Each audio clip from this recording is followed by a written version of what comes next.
Assalamualaikum warahmatullahi wabarakatuh. Sahabat dakwah milenial yang dirahmati Allah Subhanahu wa taala. Bersyukur kepada Allah dengan mengucapkan alhamdulillahi rabbil alamin. Bersalawat kepada Rasulullah Muhammad sallallahu alaihi wasallam. Allahumma salli wa sallim wa barik ala sayyidina Muhammad wa ala alihi wa ashabihi ajma'in, amma ba'd. Teman-teman sekalian, pada kesempatan kali ini izinkan saya menyampaikan sesuatu yang insya Allah bermanfaat bagi kita semuanya, yaitu tentang pesan sahabat Rasulullah yang bernama Abu Darda. Mungkin di antara teman-teman sudah pernah mendengar siapakah Abu Darda. Beliau adalah sahabat Rasulullah yang mungkin terbilang telat masuk ke dalam Islam. Abu Darda ini adalah sahabat Rasulullah yang kemudian mendapatkan hidayah. Jadi pada suatu ketika Abu Darda ini hijrah ke Madinah, tetapi masih dalam keadaan musyrik ya. Meskipun teman-teman yang lainnya sudah memeluk atau masuk ke dalam agama Islam, namun Abu Darda ini tetap menyembah berhala. Namun tentu sembunyi-sembunyi ya, karena pada waktu itu umat Islam di Madinah sudah sangat banyak.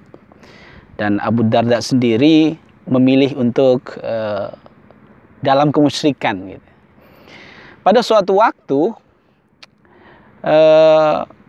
berhala Abu Darda yang ada di rumahnya itu kemudian dihancurkan oleh sahabatnya sendiri ya. Namanya Abdullah bin Rawahah. Dihancurkan di rumahnya, tentu tanpa sepengetahuan Abu Darda ya. Nah, setelah itu kemudian Abu Darda mengetahui, tentu sangat marah ya.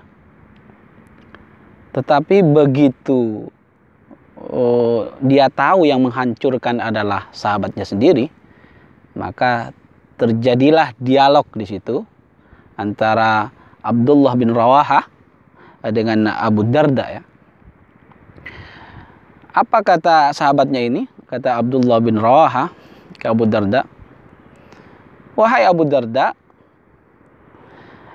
kalau berhala-berhala yang hancur ini bisa atau layak dijadikan Tuhan, tentu berhala-berhala ini bisa dong menyelamatkan dirinya sendiri. Namun faktanya, pada kenyataannya, dia hancur berkeping-keping, tidak bisa menyelamatkan sendiri." Nah, singkat cerita kemudian di puncak kemarahannya gitu, Abu Darda mendapatkan hidayah dari Allah Subhanahu wa taala, hidayah atau cahaya keimanan, anugerah yang sangat berharga dalam kehidupan ini. Nah, kemudian Abu Darda masuk Islam, pergi ke Rasulullah minta dibaiat, kemudian masuk Islam ya, mengikrarkan 2 kalimat syahadat, asyhadu an la ilaha illallah wa asyhadu anna Muhammadan abduhu wa rasuluh. Sehingga kemudian Abu Darda memeluk agama Islam dengan sangat taat. Bahkan Abu Darda memilih jalan zuhud ya, ataupun memilih jalan dakwah yang sangat kuat gitu. Nah, pada kesempatan kali ini teman-teman, saya ingin menyampaikan satu pesan yang mungkin sangat berharga bagi kita semuanya, terutama bagi para penuntut ilmu ya, atau para intelektual, atau para pemimpin masa depan. Apa pesan Abu Darda? Pesannya adalah kun aliman. Yang pertama ya, kun aliman. Tentu nanti ada lanjutannya. Kun aliman, kata Abu Darda, jadilah kalian orang yang berilmu, aliman. Tentu kita tahu bahwa orang yang alim adalah, ya tentu luas ya, kalau kita ngomongin tentang orang yang berpengetahuan dewasa ini, banyak sekali ya. Ada orang yang ahli dalam bidang agama, ada yang ahli dalam bidang kedokteran misalnya, bidang yang lainnya tentu banyak sekali. Dan tetap paradigmanya adalah paradigma the unity of knowledge, yaitu kesatuan ilmu, di mana ilmu itu datang dari yang satu dan dipelajari karena yang satu, dan tentunya akan kembali kepada yang satu, yaitu Allah Subhanahu wa taala. Nah, kata Abu Darda, kun aliman, jadilah kalian orang yang alim, orang yang mengetahui keluasan ilmu Allah Subhanahu wa taala. Atau ada juga yang mengartikan, jadilah orang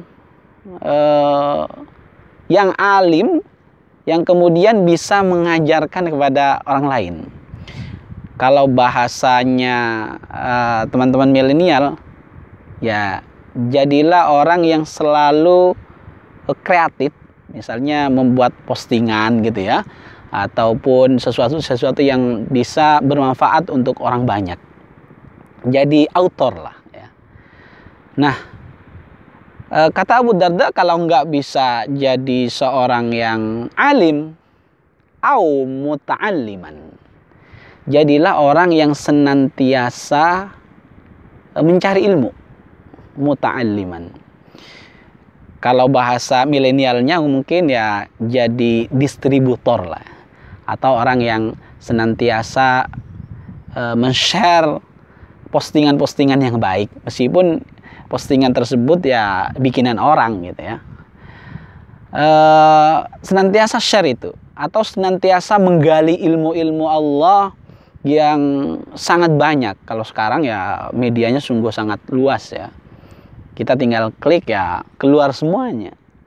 Meskipun tentu harus dipelajari lagi dengan kitab-kitab yang lebih dipercaya gitu ya. Misalnya ada pendapat ulama tentang satu hal gitu ya. Kemudian kita hanya lihat di video misalnya, itu tentu tidak cukup ya. Perlu dilihat mungkin di buku-buku kitab kontemporer ataupun klasik gitu. Ya paling tidak menjadi muta'alliman, orang yang senantiasa mencari ilmu, menuntut ilmu. Kalau yang pertama tadi Abu Darda berpesan agar kita menjadi orang yang alim, autor gitu ya. Yang kedua adalah muta'alliman, orang yang senantiasa mencari ilmu. Kemudian kalau itu tidak bisa, kata Abu Darda, au mustami'an, orang yang senantiasa ya mendengarkan ya, mendengarkan kebaikan-kebaikan. Itu ilmu-ilmu yang ada di sekitar kita ataupun di media-media yang sudah sangat banyak itu. Au mustami'an ya. Dia hanya mendengarkan saja. Mungkin kalau jadi guru ataupun jadi seorang pendidik nggak mungkin ya, ataupun juga mau melanjutkan pendidikan ataupun juga datang ke pengajian sangat susah sekali karena sangat sibuk gitu. Ya paling tidak ya menjadi seorang mustami ya, menjadi seorang senang mendengarkan gitu ya, orang yang senantiasa senang mendengarkan tentang ilmu-ilmu Allah ya. Ya kalau bahasa milenial itu jadi follower lah. Jadi follower yang baik, mendengarkan apa yang di-share gitu ya. Itu yang ketiga ya. Tadi yang pertama saya ulangi lagi, kun aliman au muta'alliman au mustami'an. Jadi autor, jadi distributor, atau paling enggak jadi follower gitu ya.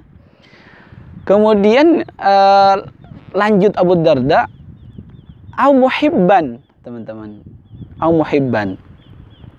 Muhibban itu artinya adalah cinta gitu ya.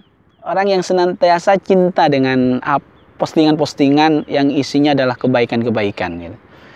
Kalau bahasa anak-anak zaman now itu adalah subscriber gitu ya. Jadi kalau kita tidak bisa menjadi pendengar yang baik, ya paling tidak kita menyukai lah. Meskipun mungkin tidak setiap saat kita mendengarkan gitu ya. Kita menyukai ilmu, kita menyukai tentang kebenaran-kebenaran yang dibawa oleh Rasulullah Muhammad SAW, baik berupa tauhid, kemudian berupa syariat-syariat atau hukum-hukum Allah, ataupun juga akhlak-akhlak Rasulullah Muhammad SAW. Kita sangat cinta, meskipun kita mungkin belum bisa meneladani akhlak Rasulullah Muhammad SAW, tapi kita cinta nih. Kita cinta nih. Kemudian kenapa demikian?